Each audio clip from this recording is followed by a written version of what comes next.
welcome to the low budget side of YouTube.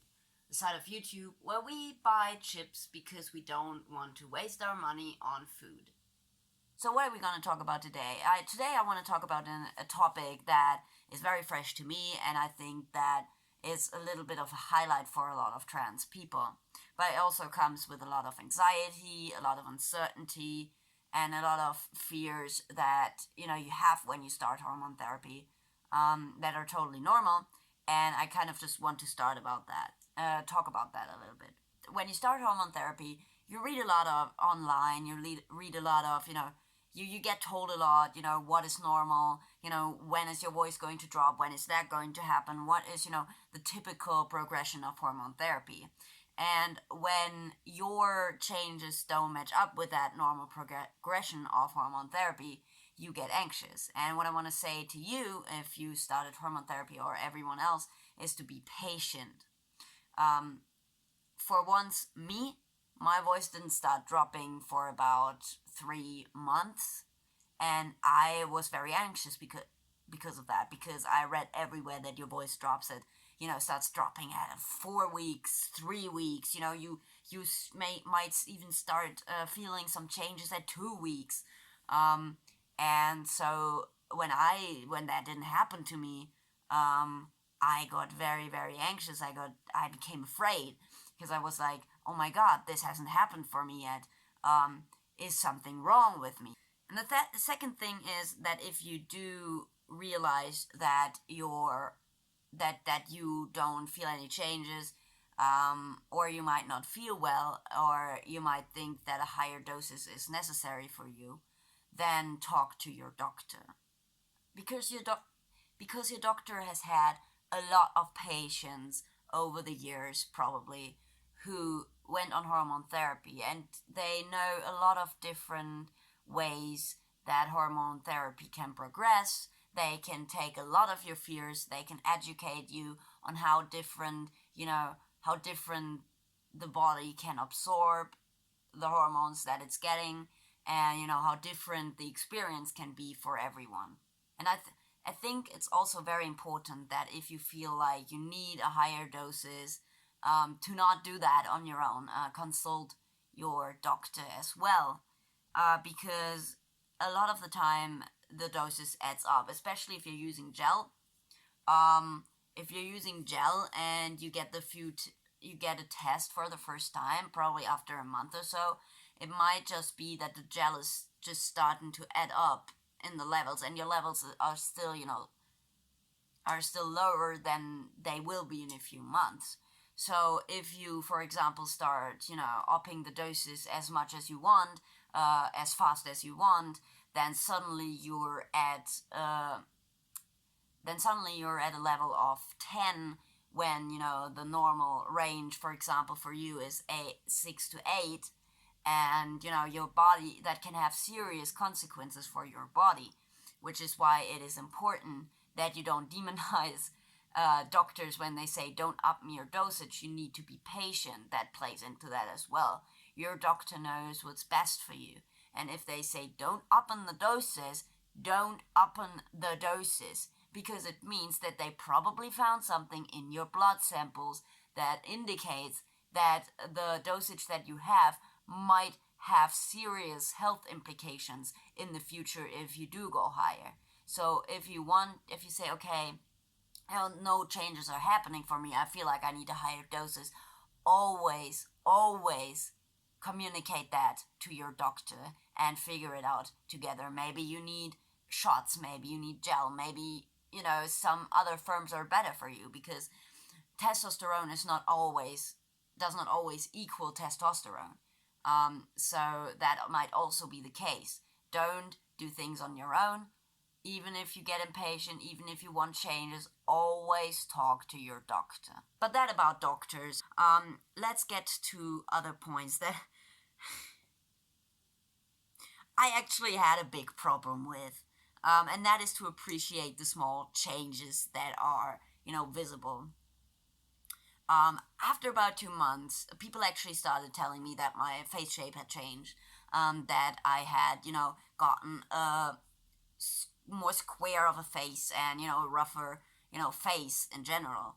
And yeah, I couldn't appreciate that. I was like all about my voice. I wanted my voice to drop, and my voice wasn't dropping. So I was like, no changes are happening. No changes at all are happening. Um, Something's definitely going wrong. Something's going wrong with my transition. My voice will never change. I will always be misgendered. Oh my god, I was freaking out. I think every one of us daydreams a lot about where we're going to be in the future with the body that we want to have, in at the point in our lives that we want to be at in the future. Um, and daydreaming is all fine and dandy, as long as you don't start rushing ahead and start to place expectations on your body that it cannot meet. Every system is different, every body is different, and so your body's going to take the time that it needs to transition. So you need to give your body time to do that in a natural way and in its natural pace. And that kind of ties into my last point, which is that tea is not a magical drug. Let's also just throw in there that tea is not birth control. So if you want to have sex with a man, always think about that. It's not birth control. You can still get pregnant, and for most trans men, that is also kind of combined with big dysphoria. So if you're just starting tea and you think that oh my god, yeah, that's I don't need to take the pill anymore, or pay attention to that anymore. No, please do be on the safe side. Tea is not birth control. But back to the point. This point, is kind of not from my own experience. Um, but my therapist and we've talked about that, and it seems to be an issue for others. So I just want to say this, especially if you're one of those people. I've never really had an issue with thinking that testosterone was a magical drug for me, or that surgeries were going to magically make myself like myself. I was always very disillusioned with that. Me and my therapist long time didn't agree because I wanted to do the surgeries first because I have immense chest dysphoria. Um, and he said that he would not, that he didn't think it was a good idea, and that he wouldn't, support it because at the time I was in a pretty bad mental state, and he said that if I did this now, that I wouldn't, wasn't in a place to make that decision, and that if I did the decision, that I would regret it because surgery isn't a magical thing to make yourself like yourself. But the thing is, I was always very disillusioned about that. I never thought that hormones would turn my body into something different, or that I would just suddenly become someone that I myself could like, with a body that I could like, and that surgeries were going to get me to turn me into a different person. I always knew that I had to work for that myself. But apparently, a lot of trans people that he had under his wing and that went into, hormone therapy and that mindset, were really, beaten down, and some of them even fell into depression because of it. When we go into therapy, most of us have lived, a long time being misgendered, feeling like we weren't seen as the people that we actually are. And so it's very hard, to wait, to be patient. Patient is coming up a lot in this video, but, it's one of the main things, that you just have to be patient. So a lot of us, it's very hard to stay patient before and during hormone therapy. And, that also ties in with daydreaming and rushing ahead, because we want to, we're so fed up with the picture that others have of us, and probably also the pictures that we have of ourselves, that we want to become someone else as fast as we can, or we want to become the person that we are and that we feel like inside. We want that to be represented to the outside world as fast as we can do that. But the thing is, all in all, tea is not going to be the thing that's going to get us there. We still have to work for that. And I know that we have to work hard. Um, and that's why, you know, it might not be the nicest thing to hear, especially not if you were hoping to, for if you were waiting for hormone therapy in the mindset that, oh my god, as soon as I take hormones, my life is gonna get so much better. But the thing is, because we have to work twice as hard as most biological men, especially if you have a body build as mine, where you're just naturally very skinny, very fragile looking. It is very hard to pass, and I still get misgendered a lot to this day. So I know what it feels like.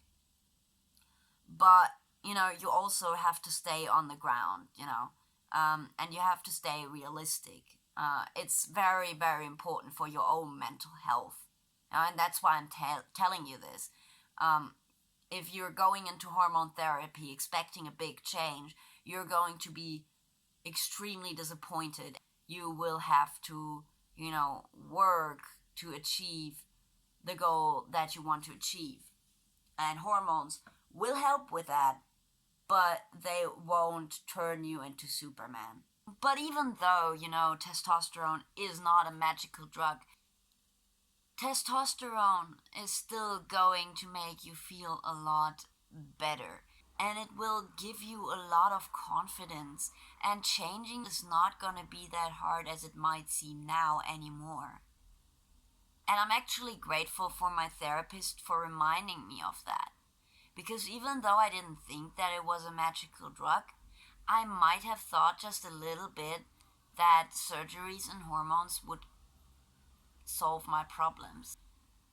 My therapist has made sure that when I do get the surgeries, most likely end of this year if everything works out, and that when I started hormones about 5 months ago, I was at a point in my life where I could just be happy and not think about anything else. I could just be happy and look towards the future, which I haven't been able to do for years before this. So what I'm trying to say is just be happy about starting hormone therapy or being able to start hormone therapy in the future. But with the knowledge that if something happens, if something doesn't happen for you right away, and if things take longer for you, that is not anything unnatural. That these things take time and you're gonna get to where you want to be eventually. That is what I wanted to talk about today. If you, like I said, like I always say, if you have any suggestions, if you have any, remarks about the video, also things that I might be able to improve, leave that down in the comment section. If you just want to, get something off your chest, you can also do that. And I will see you in the next video I make, whatever I make, and see you then. Bye, guys! Yeah, Mom.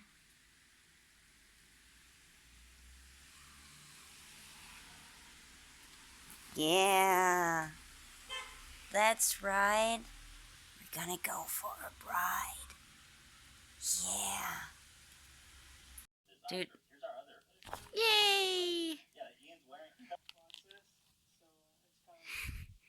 Next stop, Cage. What are you doing? Oh man.